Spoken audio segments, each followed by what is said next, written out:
students, how are you all? Hope you all are doing very good. Today students, we are going to start a new chapter of class 4th, which is chapter number 13 about houses and bridges. Okay, let's start the chapter. See, construction of houses and bridges involves various processes like selection of right building material. Okay, so जब भी student हम क्या करते हैं houses and bridges को construct करवाते हैं तो उसमें वेरियस प्रोसेसेस इन्वॉल्व होते हैं. लाइक सबसे पहले आपको क्या करना है, एक राइट यानी कि एक अच्छा बिल्डिंग मटेरियल हमें सेलेक्ट करना होता है. सो ब्रिक्स आपका बेसिक मटेरियल है जिसको आप यूज़ करते हो हाउसेज एंड ब्रिजेस को कंस्ट्रक्ट करने के लिए. ओके, सो आपकी ब्रिक्स कॉमन, चीप एंड बहुत यूजफुल बिल्डिंग मटेरियल है जो कि बेक क्ले की बनी होती है. Bricks one of the man's oldest permanent building material. Bricks आपका हमेशा से ही एक बहुत ही पुराना परमानेंट बिल्डिंग मटेरियल रहा है. ये लॉन्ग लास्टिंग होते हैं, easy to build walls and costless, यानी कि इनके थ्रू जो वॉल्स है बहुत ईजिली बनाई जा सकती है एंड कॉस्ट भी ज़्यादा नहीं होती है. ओके, एंड ये लॉन्ग लास्टिंग भी है. Now how are bricks made? अब ब्रिक्स बनाई कैसे जाती है? So all bricks are made from clay. जितनी भी ब्रिक्स है वो सब क्ले से बनाई जाती है. क्ले एक क्या है, एक टाइप है फाइन एंड स्टिकी सॉइल का जो कि आपका हार्ड हो जाता है after baking. Okay, it is found over most of the earth surface and on the beds of lakes and river. Clay कहाँ मिलती है? Over most of the earth surface, यानी कि अर्थ सरफेस के मोस्ट ऑफ द पार्ट में, and lakes and rivers के beds पे भी हमें क्ले फाउंड करी जाती है. सो सबसे पहले ब्रिक्स बनाने के लिए क्ले को क्या किया जाता है, डग अप किया जाता है, यानी कि खोदा जाता है, एंड देन उसको ग्राउंड किया जाता है इनटू स्मॉल पार्टिकल्स. उसके बाद हम इस क्ले को मिक्स करते हैं वाटर के साथ सो दैट इसको सॉफ्ट बनाया जाए. फिर इस सॉफ्ट क्ले को हम एक मोल्ड के अंदर प्रेस करते हैं जो कि आपको एक ब्रिक्स की शेप प्रोवाइड करता है. फिर इन सॉफ्ट ब्रिक्स को हम ओपनली रखते हैं सो दैट ये ड्राई हो जाए एंड देन हार्ड हो जाती है विद द सनलाइट. ठीक है, फिर जब ब्रिक्स आपकी ड्राई होती है इनको बेक किया जाता है एक फर्नेस के अंदर जिसको हम यूज़ करते हो ब्रिक्स को बेक करने के लिए. फर्नेस क्या है? फर्नेस एक बहुत बड़ा चैम्बर है जिसके अंदर फायर बर्न होती है, एंड ये जो प्रोसेस है जहाँ पे ब्रिक्स को बेक किया जाता है, this process is called firing. So जब आपकी ब्रिक्स बेक होती है ये काफ़ी स्ट्रॉन्ग एंड ड्यूरेबल हो जाती है. Now bricks have been made in many shape and sizes. Bricks को different shape and sizes में बनाया जाता है, एंड क्योंकि ये सबसे पहले 5000 years ago इनको यूज़ किया गया था तो ये आपकी क्या है, सबसे पहली इंडस्ट्री है हमारी कंट्री की. And the oldest burned brick, सबसे पुरानी बर्न्ड ब्रिक जो है वो आपकी कोली बंगन में थी in Rajasthan state. Next we have the topic of houses. So in earlier days पहले जो थे हाउसेज आपके मड एंड क्ले के बनाए जाते थे. उनकी जो रूफ्स थी वो थैच्ड रूफ्स होती थी, वॉल्स आपकी मड की होती थी, बैम्बू की बनाई जाती थी, एंड फ्लोर्स के ऊपर स्टोन के स्लैब्स होते थे. इवन डोर्स एंड विंडोज भी आपकी वुड एंड बैम्बू के थ्रू ही बनाई जाती थी. लेकिन आज के टाइम पे हाउसेज आपके काफ़ी स्ट्रॉन्ग एंड कंफर्टेबल होते हैं बिकॉज ये आपके कुछ ऐसे मटेरियल से बने होते हैं जो काफ़ी हार्ड एंड स्ट्रॉन्ग होते हैं like bricks and cement. They stay for a long time and require less repairs. जो आज के हाउसेज है वो काफ़ी लॉन्ग टाइम तक सर्वाइव कर सकते हैं, स्टे करते हैं, और उनमें रिपेयरिंग भी कम रिक्वायर्ड होती है. वॉल्स को प्लास्टर किया जाता है सीमेंट से, एंड देन उसके ऊपर एक वाटर प्रूफ पेंट की कोटिंग करी जाती है. कुछ मटेरियल्स है लाइक ग्लास एंड प्लाईवुड, आप इसको यूज करते हो डोर्स एंड विंडोज बनाने के लिए. Okay, next we have the topic construction of house. अब हाउस के कंस्ट्रक्शन के बारे में डिस्कस करते हैं. So for the construction of house और एनी प्रोजेक्ट, सो किसी भी हाउस या किसी भी प्रोजेक्ट के कंस्ट्रक्शन के लिए प्रॉपर प्लानिंग रिक्वायर्ड होती है. सो उसके लिए स्किल्ड एंड अनस्किल्ड दोनों ही लेबर्स की रिक्वायरमेंट होती है टू बिल्ड अ हाउस. सो सबसे पहले आर्किटेक्ट का काम होता है किसी भी एक हाउस के प्लान को बनाना.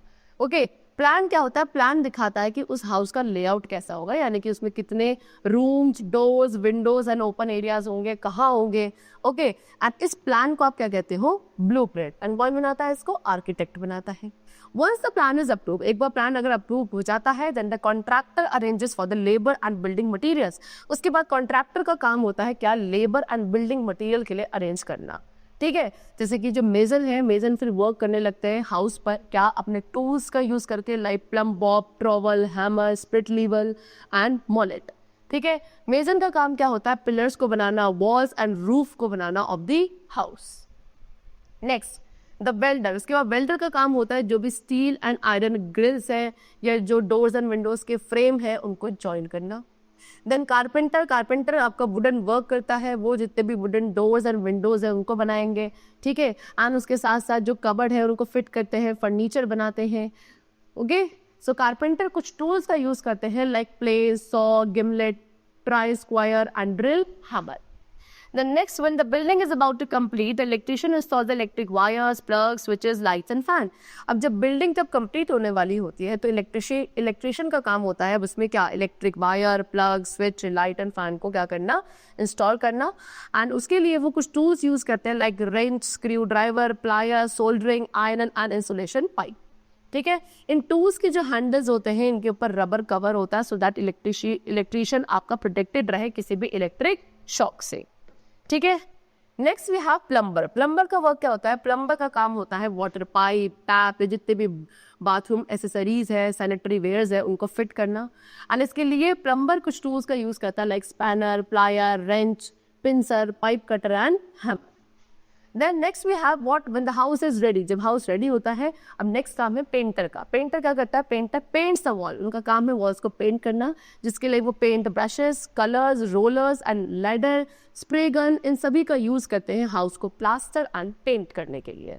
ओके, चलो. So this was all about houses, and next we have the topic of bridges.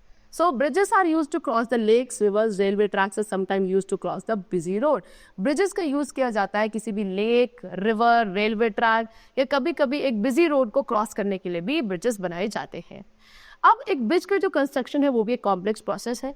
ठीक है, इसमें भी प्लानिंग, मनी एंड काफी सारे building material, thousand of skilled and unskilled labours की रिक्वायरमेंट होती है. ओके, चलो. So the engineers design the bridge structure and supervise the construction process. सबसे पहले जो engineers है, engineers का काम है कि वो bridge के structure को design करेंगे and then जो construction process होगा उसको supervise करेंगे. Okay, so types of bridges. कितने types के bridges होते हैं? Number 1, beam bridge. ठीक है, so एक beam bridge आपका oldest type of bridge है. Okay, इसको pillars के through support किया जाता है and ये आपका beam, logs और concrete का बनाया जाता है. एक लॉन्ग बीम ब्रिज में काफी सारे पिलर्स होते हैं उस बीम को सपोर्ट करने के लिए. ओके, चलो, this is the beam bridge. Next we have arch bridge. This is arch bridge. So arch bridge आपका भी एक ओल्ड टाइप ऑफ ब्रिज है. This type of bridge is characterized by a semi circular structure and is made of steel, concrete and bricks. ये जो bridge है इसको कैसे पहचाना जाता है, इसका जो स्ट्रक्चर है वो सेमी सर्कुलर, एक आर्क के स्ट्रक्चर जैसा होता है and steel, concrete and bricks का बनाया जाता है. ये ब्रिजेस आपके बीम ब्रिजेस से भी ज्यादा स्ट्रॉन्ग होते हैं. Okay, next we have suspension bridge. You can see in this picture, this is suspension bridge. So ये आपके काफी हायर होते हैं tower on either side of the bridge.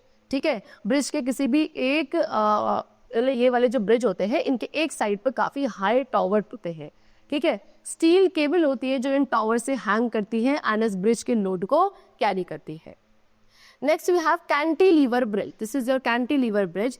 एक कैंटिलीवर ब्रिज एक मॉडिफाइड फॉर्म है बीम ब्रिज का and इस ब्रिज का जो सपोर्ट होता है वो केवल एक ही एंड पर होता है. Okay, next we have bamboo bridge. So bamboo bridge commonly आपके विलेजेस में होता है. पहले जो थे लॉग्स जो होते थे ट्रीज के उनको एज अ पिलर्स यूज किया जाता था इनमें. ठीक है, फिर उसके बाद फ्लैट वुडन पीसेस का यूज किया जाने लगा जिनको हम इन पिलर्स के साथ टाई करते हैं विद रोप्स एंड ये ब्रिजेस जो हैं छोटी छोटी स्ट्रीम्स के अक्रॉस बनाए जाते हैं so that we can easily cross that stream. Okay, you can see this is the bamboo bridge.